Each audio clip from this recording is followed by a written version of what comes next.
आदमी, अरे यार ये इतना घटिया गाना है, ये कैसे हिट हो गया रे।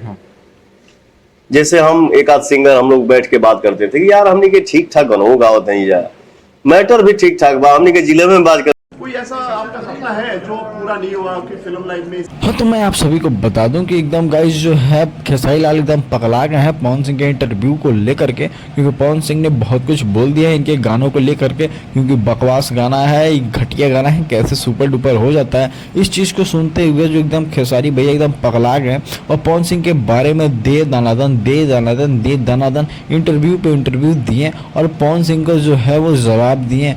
क्योंकि इसलिए जवाब दिया गया गाइस, मैं बता दूं कि पवन सिंह जो है खेसारी लाल के गाने पे जो है काफ़ी ज़्यादा ही कमेंट कर रहे हैं और बहुत ही ज़्यादा कमेंट करने का रीज़न ये है कि पवन सिंह को जो है गाना जो है इस टाइम काफ़ी ज़्यादा फ्लॉप जा रहा है। और वहीं पे खेसारी लाल की बात की जाए तो खेसारी लाल का जो गाना है काफ़ी ज़्यादा मस्त चल रहा है और सुपर डुपर हो रहा है। उसी चीज़ को देखते हुए पवन भैया जो है सुपर डुपर पावर स्टार जो हैं एकदम खेसारी लाल यादव को दे दनादन इंटरव्यू के द्वारा उनकी गाना फ्लॉप करने की कोशिश की गई, लेकिन मैं बता दूं ऐसा कुछ हुआ नहीं। बाकी उसके बाद जो है खेसारी लाल का गाना और भी ज़्यादा सुपर डुपर रहा। बाकी आप लोग वीडियो कैसी लगी जरूर कमेंट कर